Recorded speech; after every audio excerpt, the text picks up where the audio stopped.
नमस्कार, मैं डॉक्टर गुंजन गर्ग, सहायक आचार्य, राजकीय महाविद्यालय गंगापुर सिटी, कोटा विश्वविद्यालय कोटा द्वारा निर्धारित बीए पाठ प्रथम के प्रथम प्रश्न पत्र के अंतर्गत रघुवंश द्वितीय सर्ग पुस्तक निर्धारित है। रघुवंश द्वितीय सर्ग पुस्तक निर्धारित है। रघुवंश महाकवि कालिदास का महाकाव्य है। महाकवि कालिदास का संस्कृत साहित्य में एक विशिष्ट स्थान है। महाकवि कालिदास ने अपनी 7 रचनाएं लिखी हैं, जिनमें से अभिज्ञान शाकुंतलम, मालविकाग्निमित्रम, विक्रमोर्वशीयम उनके प्रसिद्ध 3 नाटक हैं। कुमार संभव और रघुवंश 2 महाकाव्य हैं। मेघदूत और ऋतुसंहार खंड काव्य हैं। रघुवंश उनका प्रसिद्ध महाकाव्य है। इसमें राजा मनु के 19 पीढ़ियों की वंशावली का वर्णन किया गया है, जिनमें राम के जीवन का भी वर्णन है। मनु की संतानें हैं ये, रघु इनकी सबके वर्णन किए गए हैं। यहाँ हमारे सिलेबस में द्वितीय सर्ग भाग है।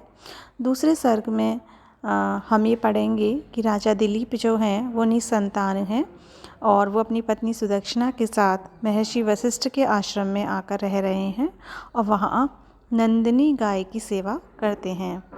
नंदिनी गाय की सेवा करते हैं। नंदिनी गाय उनकी परीक्षा लेती है और परीक्षा में पास होने पर उनको संतान उत्पत्ति का वरदान प्राप्त होता है। इसी में हम प्रारंभ करते हैं। इसका पहला श्लोक। अथ प्रजानाम अधिपः प्रभाते जाया प्रतिग्राहित गंधमाल्यां वनाय पीत प्रतिबद्ध वस्सां यशोधनो धेनुम ऋषेर मुमोच। अथ उसके बाद प्रजानाम अधिपः प्रजाओं के राजा दिलीप ने प्रभाते प्रातः काल में जाया प्रतिग्राहित पत्नी सुदक्षिणा के द्वारा पहनाई गई गंधमाल्यम सुगंधित माला की पत्नी सुदक्षिणा के द्वारा जिसको सुगंधित माला पहनाई गई थी, वनाय वन के लिए, पीत प्रतिबद्ध वस्सम जिसके बछड़े ने दूध पी लिया है, यशोधनु यश रूपी धन वाला, धेनु नंदिनी गाय को, ऋषि की मुमोच यानी छोड़ा। अन्वय में देखते हैं। अथ उसके बाद यशोधना यश रूपी धन वाले प्रजानाम अधिपः प्रजाओं के राजा दिलीप ने प्रभाते प्रातः काल में जाया प्रतिग्राहित गंधमाल्यां पत्नी सुदक्षिणा के द्वारा जिसे सुगंधित माला पहनाई गई थी, पीत प्रतिबद्ध वस्सम और जिसके बछड़े ने दूध पी लिया था, ऐसी ऋषिहित धेनु महर्षि वशिष्ठ की नंदिनी गाय को वनाए वन जाने के लिए मुमोच छोड़ा। तात्पर्य यह है कि राजा दिलीप जो हैं उन्होंने प्रातः काल में महर्षि वशिष्ठ की नंदिनी गाय को वन जाने के लिए उसको खूंटे से छोड़ा है। और कैसी है वो गाय? जो कि रानी सुदक्षिणा के द्वारा जिसकी पूजा अर्चना की गई है, जिसको माला पहनाई गई है और अभी नवीन दुहिता है, मतलब अभी उसके एक बछड़ा हुआ है और वो उसके बछड़े ने दूध पी लिया है। ऐसी नंदिनी गाय की महर्षि वशिष्ठ की गाय को बन जाने के लिए राजा ने छोड़ा। एक बार पुनः अथ इसके बाद यश रूपी धन वाले प्रजाओं के राजा दिलीप ने प्रातः काल में पत्नी सुदक्षिणा के द्वारा जिसकी सुगंधित माला पहनाई गई है, पीत प्रतिबद्ध वस्साम जिसके बछड़े ने दूध पी लिया है, ऋषि धेनु महर्षि वशिष्ठ की नंदिनी गाय को वनाए वन जाने के लिए मुमोच छोड़ा। हाँ, आगे हम देखते हैं। यहाँ पे अगला श्लोक है हमारा। तस्याः खुरन्यास पवित्र पांसुम अपांसुलानाम धुरी कीर्तनिया मार्गम मनुशेष धर्मपत्नी श्रुतेरिव अर्थम स्मृति रन्विगच्छत। तस्याः उस नंदिनी गाय के खुरन्यास पवित्र पांसुम खुरों को रखने से पवित्र मिट्टी वाली, अपांसुला नाम पतिव्रताओं में, धुरी कीर्तनिया श्रेष्ठ गिने जाने योग्य, मार्गम मार्ग को, मनीश्वर राजा की धर्मपत्नी सुदक्षिणा ने, श्रुते इव अर्थम स्मृति वेद के अर्थ को समान, स्मृति धर्मशास्त्र अन्वगच्छत अनुसरण करते हैं। यहाँ है अपांसुला नाम धुरी कीर्तनिया पतिव्रताओं में अग्रगण्य मनुष्येश्वर धर्मपत्नी राजा की धर्मपत्नी सुदक्षिणा ने तस्याः खुरन्यास पवित्र पांसुम मार्गम, उस नंदिनी गाय के खुरों को रखने से पवित्र मिट्टी वाले उस मार्ग पर स्मृति ही श्रुते अर्थ में, जिस प्रकार स्मृति ग्रंथ वेद के अर्थ का अनुसरण करते हैं उसी प्रकार अनुसरण किया। तात्पर्य यह है कि आगे आगे राजा और गाय जा रहे हैं और उनके पीछे पीछे जो सुदक्षिणा है वह जा रही है। तो यहाँ जो महाकवि हैं वो उपमा करते हैं, जिस प्रकार वेद के अर्थ का स्मृति शास्त्र अनुसरण करते हैं, वेदों के अर्थों को ही जो धर्मशास्त्र मनुस्मृति याज्ञवल्क्य स्मृति हैं वो वेदों के अर्थ का अनुसरण करते हैं, वेदों के जो व्याख्याएँ जो अर्थ हैं उनकी ही व्याख्याएँ करते हैं। उसी प्रकार जो रानी सुदक्षिणा है वो उस गाय के पीछे पीछे चलने लगी। तो यहाँ पर जो नंदिनी गाय है उसकी उपमा वेद से और जो रानी सुदक्षिणा है उसकी उपमा स्मृति से की गई है। यहाँ उपमा अलंकार का प्रयोग किया गया है। विरोधाभास अलंकार भी यहाँ पे प्रतीत होता है, दिखाई देता है। इस पूरे ही सर्ग में उपजाति छंद का प्रयोग किया गया है। कीर्तनीय कीर्ति धातु से अन्य प्रत्यय का प्रयोग किया गया है। मनुष्येश्वर मनुष्य प्लस ईश्वर गुण संधि का प्रयोग किया गया है। यहाँ इव प्लस अर्थम, यहाँ पे दीर्घ संधि है। स्मृति स्मृति धातु से तिन प्रत्यय का प्रयोग किया गया है। श्रुते भी श्रुति का रूप है, श्रु धातु से तिन होकर के श्रुति बना है। आगे देखिए, निवर्ते राजा दयिताम दयालुस्ताम सौरभीम सुरभिर यशोभी पयोधरीभूत चतुसमुद्राम जुगोप गोरूपधरामिव उर्वीम। निवर्ते यानी लौटाकर, राजा ने, दयिताम पत्नी को, दयालु राजा ने, ताम उस, सौरभीम सुरभि की पुत्री नंदिनी गाय को, सुरभिर यशोभी यशों से सुगंधित राजा ने, पयोधरी पुत चतु समुद्राम चारों समुद्रों को पयोधर के रूप में, धन के रूप में धारण करने वाली, जुगोप रक्षा की, गोरूप धराम गाय के रूप को धारण करने वाली, एव समान उर्वीम पृथ्वी के समान।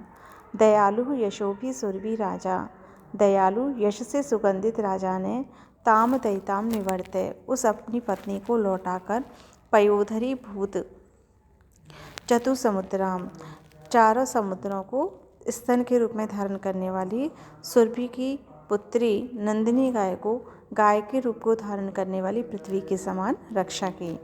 यहाँ पे श्लोक में राजा के लिए दो विशेषण आए हैं कि वो दयालु था और यश से सुगंधित था, यानी चारों ओर उसका यश फैला हुआ था। उसने अपनी पत्नी को तो लौटा दिया और स्वयं उस गाय के साथ चलने लगा, उसकी रक्षा करने लगा। यहाँ पे गाय की, नंदिनी गाय की उपमा पृथ्वी से की गई है।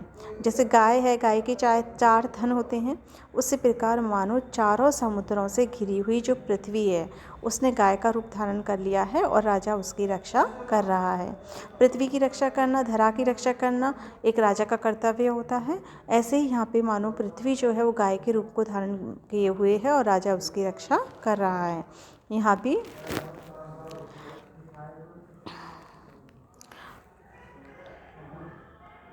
उपमा अलंकार का प्रयोग किया गया है। निवर्तन नि उपसर्ग वृत्त धातु से लेप प्रत्यय का प्रयोग किया गया है। इव प्लस उर्वीम, यहाँ पे गुण संधि का प्रयोग किया गया है। अगला श्लोक है, वृताय तेन अनुचरेण धेनोर्निषेधि शेषो अपि अनुयायी वर्गः न च अनितस्तस्य शरीर रक्षा स्ववीर्यगुप्ता ही मनुः प्रसूति। वृताय व्रत के लिए, तेन अनुचरेण उसके पीछे पीछे चलने वाले, धेनो नंदिनी गाय के, निषेधी रोका, शेषापि लौटा दिए, निषेधी लौटा दिए, शेषापि अन्य भी, शेष भी, अनुयायी वर्ग सेवकों के समूह को, ना नहीं, चा और, अन्यतः दूसरी ओर, तस्य शरीर उसके शरीर की रक्षा दूसरी ओर से नहीं थी, स्ववीर्य गुप्ता ही मनु प्रसूति मनु की संतानें अपने पराक्रम से रक्षित होती हैं। व्रताय धेनो अनुचरेण, गो सेवा रूपी व्रत के लिए, धेनु अनुचरेण धेनु के पीछे चलने वाले, तेन उस राजा के द्वारा, शेषा भी अनुयायी वर्ग निषेधी अन्य भी जो अनुयायी वर्ग था उसको लौटा दिया गया। तस्य शरीर रक्षा च अन्यथा, ना उसके शरीर की रक्षा अब कहीं और से नहीं हो रही थी, क्योंकि ही क्योंकि मनु प्रसूति मनु की संतान स्ववीर्य गुप्ता भवती अपने पराक्रम से रक्षित होती हैं। तात्पर्य यह है कि उसने राजा दिलीप ने अपनी पत्नी को भी लौटा दिया और उसके पीछे पीछे चलने वाले जो उसके सेवक गण थे उनको भी लौटा दिया। अभय और नंदिनी गाय अकेले थे। तो क्योंकि मनु की संतान स्वयं अपने पराक्रम से रक्षित होती हैं, उन्हें अपनी रक्षा करने के लिए किसी अन्य की आवश्यकता नहीं होती है। तेन प्लस अनुचरेण दीर्घ संधि का प्रयोग किया गया है। शेषः प्लस अपि प्लस अनुयायी वर्गः। शेषः प्लस अपि में पूर्व रूप संधि, अपि प्लस अनुयायी वर्ग में है यण संधि का प्रयोग है। च अन्यतः, च प्लस अन्यतः दीर्घ संधि का प्रयोग किया गया है। प्रसूति प्र उपसर्ग सु धातु से तिन प्रत्यय का प्रयोग है। अगला श्लोक। आस्वादवद्भिः कवलैस्तृणानां कण्डूयनैर्दश निवारणैश्च अव्याहतैः स्वरिगतैः स तस्य सम्राट समाराधन तत्परोऽभूत्। यह श्लोक बड़ा ही प्रसिद्ध है। आस्वादवद्भिः स्वादिष्ट, कवलैस्तृणानां तिनकों के ग्रासों से, कण्डूयनै खुजलाने से, दश निवारणैश्च मच्छर भगाने से, अव्याहतैः स्वरिगतैः बिना किसी विघ्न के अपनी इच्छानुसार भ्रमण करने से, सा वह, तस्या उसका, सम्राट, समाराधन तत्परो सेवा में तत्पर, अभूत यानी हुआ। सम्राट सा सम्राट वह राजा दिलीप। आस्वादवद्भिः तृणानां कवलैः स्वादिष्ट तिनकों रूपी ग्रासों से, स्वादिष्ट तिनकों के ग्रासों से, कण्डूयनै खुजलाने से, दंश निवारणैः मक्खी मच्छर भगाने से, अव्याहतैः स्वरिगतैः बिना किसी बाधा के इच्छानुसार भ्रमण करने से उस नंदिनी गाय की सेवा में तत्पर हुआ। सम्राट वह राजा स्वादिष्ट तिनकों के ग्रासों से, खुजलाने से, मक्खी मच्छर भगाने से और बिना किसी विघ्न के अपनी इच्छा अनुसार भ्रमण करने से, यानी जहाँ वो जाती थी नंदिनी गाय वहीं वहीं वो उसके पीछे चलने लगता। इस प्रकार उसकी सेवा में तत्पर हुआ। तात्पर्य यह था कि वो चक्रवर्ती सम्राट था, लेकिन फिर भी वो उस गाय को कोमल कोमल तिनकों के ग्रास बना करके खिलाता, उसके खुजलाता, मक्खी मच्छरों को हटाता, जहाँ वो गाय चलना चाहती उसके पीछे पीछे चलता। इस प्रकार वो उसकी सेवा करने लगा।